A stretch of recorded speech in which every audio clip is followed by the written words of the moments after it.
Welcome to the Murder in 20 podcast, where I, Bobby Stevens, am your host with a new episode every Wednesday. If you're a serious fan of true crime and love listening to podcasts but don't want all that small talk, you've come to the right place. We get right to the facts. Murder in 20 episodes are concise and complete in 20 minutes. Less talk and more true crime. Every episode is free on our website at murderin20.com, Apple Podcasts, Google Podcasts, Spotify, Stitcher, iHeartRadio, and YouTube. Also learn about upcoming episodes on Instagram, Twitter, and Facebook. To support Murder in 20, feel free to leave a 5-star review on any one of them, or all of them. We're not shy. And we couldn't do this podcast without all our sources, which we acknowledge throughout the podcast and are listed on our website. Thanks for tuning in. Now let's get to this week's episode.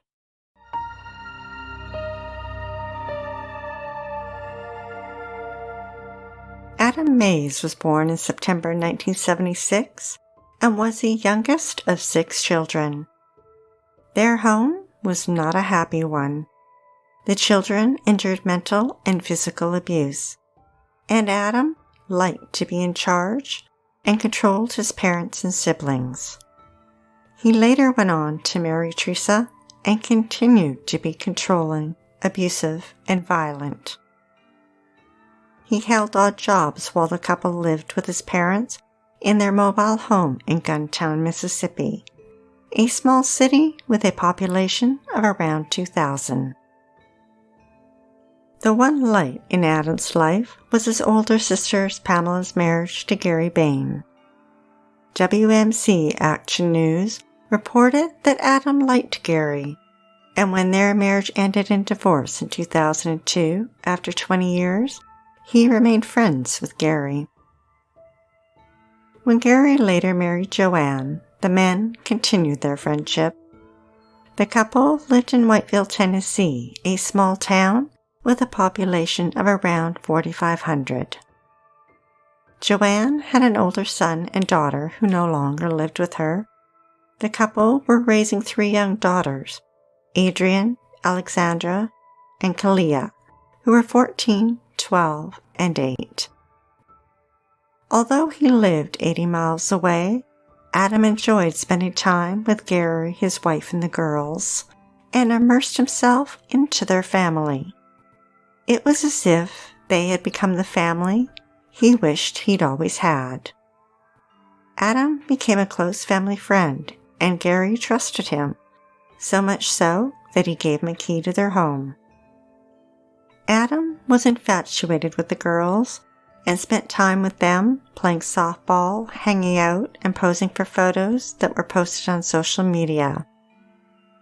But over time, Adam's infatuation turned into an unhealthy obsession. He told his wife Teresa that he was the father of the 2 youngest girls, Alex and Kalia. ABC News reported that he even told a family friend and neighbor that he was their father. Teresa and Adam fought over his obsession. They had been together 11 years and Teresa couldn't have children, but she also knew that Adam wasn't their father. Adam fixated on 12-year-old Alex and claimed she was his new love and that they were going to be together. In early 2011, he came up with a plan to murder the Bains and their oldest daughter, then abduct the 2 younger daughters and raise them as his family. He shared his plan with Teresa. Now, you would think that she would have gone to the police, but nope. She claimed Adam threatened her and that she was afraid of him. In the spring of 2012, the Bains made plans to move back to Arizona, where Joanne and the girls had lived before. The girls had asthma, and they thought the drier climate would be better for their health, and planned the move for the end of the school year. Adam panicked. He couldn't lose Alex. The Jackson Star reported that he sold his Harley Davidson to finance his kidnapping plan. On April 25th, Adam and Teresa planned to kidnap the girls, while they waited for the bus. Adam didn't want the girls to see her and instructed her to hide in the back of their SUV under a blanket. She was back there for hours. It was hot, and all she had to eat and drink was warm soda and pickles. But their plan was foiled when they arrived too late. They repeated their plan the next day. Teresa hiding in the back of the SUV under that hot blanket. Again, their plan was foiled when Gary beat them to it. Teresa had had enough and told Adam she wanted to quit. He responded by telling her that she knew too much and that he would kill her.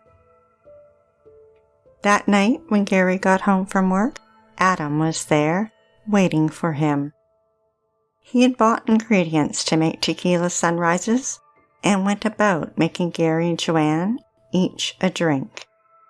But he added a few extra ingredients, such as eye drops and prescription drugs. Joanne had gone to bed earlier, so Gary drank both of them. But Adam's concoction didn't knock him out like he thought it would, and at midnight, Gary toddled off to bed. Adam was spending the night at the Bain's home on the premise of helping them pack for their move. Nothing seemed out of the ordinary. They all felt safe around him. At some point, Adam had Teresa pick up Alex and Kalia and take them for a drive. Then Adam walked into the master bedroom and woke up Joanne, telling her that Kalia was sleepwalking and that she needed to go outside to their shop. Joanne walked out the door and into the shop. There, Adam pounced and struck her with a board. Then he placed a rope around her neck and strangled her. He returned to the house, walked into Adrian's bedroom, and smothered her to death. Joanne was 31 and Adrian only 14. Adam wrapped each of their bodies in a tarp and waited. Perhaps it was then that he got behind the wheel of Joanne's SUV and drove it to a road not far from the residence and abandoned it. On their drive around town in the darkness of night, Teresa told the girls that she was going to be their new mom and Adam was going to be their new dad. Kalia was crying and her big sister Alex tried to calm her down. When Teresa pulled back into the driveway, the bodies were placed in the back of the SUV. Adam slid in, and with the girls in tow, Teresa drove from Whiteville, Tennessee, and crossed state lines back into Guntown, Mississippi. They returned to the mobile home the couple still shared with his parents. Adam told Teresa he had birth dates and social security numbers to change their identities. Teresa had borrowed a shovel from a friend, and she watched as Adam dug a shallow grave in the backyard. He rolled the 2 tarps into the hole and covered them with dirt. Each shovelful landed with a thud, until all there was dirt and silence. The next morning when Teresa woke up, Adam was playing a video game. He seemed proud that he'd carried out his plan, and boasted to her that he was smarter than most criminals and would take off to Mexico and never be caught. Meanwhile, when Gary awoke that morning, Joanne and the girls were gone. He usually woke up after Joanne had left to drive the girls to school, so he wasn't alarmed. But he became concerned when Joanne didn't answer her cell phone throughout the day. Then the girls didn't get off the school bus. At 8 p.m. he called the sheriff's office and reported his family missing. Investigators jumped into high gear searching for Joanne and the girls. She wasn't the type to just leave, yet no one knew where she could have gone or why. 2 days later, sheriff's investigators interviewed Adam. and he admitted that he was the last one to see the family. But at this point, investigators had no reason to suspect him and let him leave. The next day, he changed his appearance and cut off his long hair. Joanne's abandoned vehicle had been found when investigators contacted Adam again to talk to him. He packed his bags and fled with Alex and Kalia, leaving Teresa behind. The investigation shifted when authorities found evidence that the girls had been with Adam at the mobile home. They no longer wondered if Joanne and the girls had left of their own free will. They now believed that they had been abducted by Adam. They issued a warrant for him for providing false information. Investigators interviewed Teresa, and she began to crack. On May 4th, the Tennessee Bureau of Investigation issued an endangered child alert and asked for the public's help in locating the mother and 3 girls, and that they may be with Adam. The next day, it had been 8 days since their murders and abduction. The Mississippi Highway Patrol and authorities in Tennessee both issued an Amber Alert. They stated that Adam was considered armed and extremely dangerous, and described him as 6'3" with brown hair and blue eyes. Adrian was 5'4" with brown hair and brown eyes. Alex was 5 feet with brown hair and hazel eyes. And little Kalia was 4 feet tall with blonde hair and brown eyes. They warned the public that he may have cut his hair or cut and dyed the girls' hair in an attempt to disguise them. Later that day, investigators were outside behind Adam's mobile home when they discovered 2 badly decomposed bodies. Adam was charged with abducting Joanne and the girls. The FBI and U.S. Marshals offered a $50,000 reward for information leading to the victims and Adam's arrest. They also told the public that Adam had 2 aliases that he may be using, Paco Rodriguez and Christopher Zachary Wilde. It would take 2 days for the medical examiner to confirm the bodies were Joanne and Adrian. Adam was on the run. Authorities were sweeping the area around Guntown with canine units and SWAT teams, while state troopers stopped vehicles and searched their trunks. The kidnapping had shaken the small town of Whiteville. On Tuesday evening, hundreds gathered to attend a prayer vigil at Boulevard Dixie Youth Park, where Adrian and Alex play softball. Investigators interviewed Teresa again. This time, she confessed. The Daily News Journal reported that she told them that Adam had murdered Joanne and Adrian because he wanted to be with Alex, and she admitted to knowing about his plan for an entire year. Teresa was charged with especially aggravated kidnapping. The next day, both Teresa and Adam were charged with murder. 2 weeks after they vanished, authorities received a tip. The SWAT team descended on an area in the woods near New Albany, Mississippi, 23 miles from Guntown. In an area popular with hunters, its terrain covered in hills and deep ravines, the dense forest was dotted with old wooden buildings and hunting stands that could have provided shelter.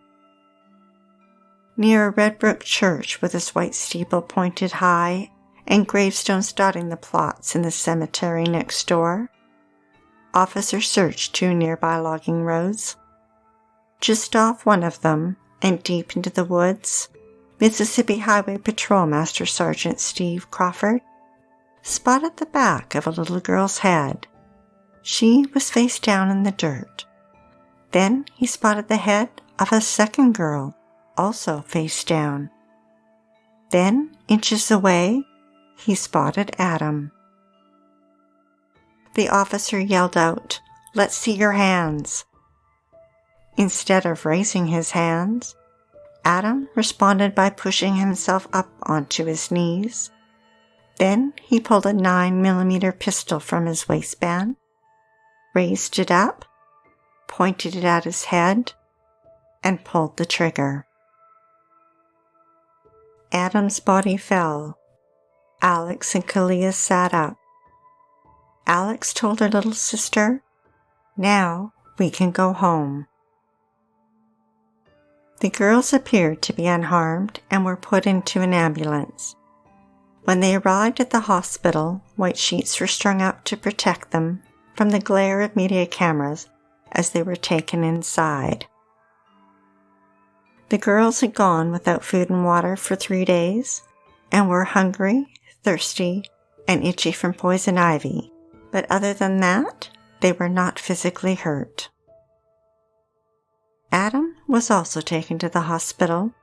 He died 2 hours later. His body was taken to the state crime lab in nearby Jackson, but his family didn't want his remains, and the state wondered what to do with them. Then the University of Tennessee in Knoxville accepted the remains for its research department. Authorities confirmed that there was no evidence that Adam was the father of any of the children. His wife Teresa was charged with 2 counts of especially aggravated kidnapping and 2 counts of first-degree murder. And in a twist, his mother Mary Mays was charged with 2 counts of especially aggravated kidnapping. Authorities said that she knew about the abductions and did not report it. Neither Teresa or Mary could afford a lawyer, and public defenders were appointed to their cases. In August 2013, 16 months after decimating a family in a small rural town, Teresa pled guilty and was sentenced to 35 years in prison and is required to serve 100% of her sentence. Mary also pled guilty and was sentenced to 13.5 years in prison. She too will have to serve 100% of her sentence.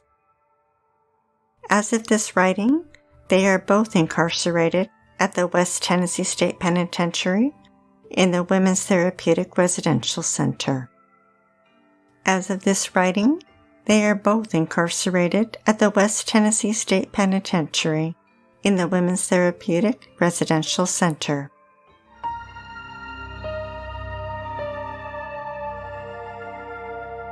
Thanks for listening to Murder in 20 with less talk and more true crime.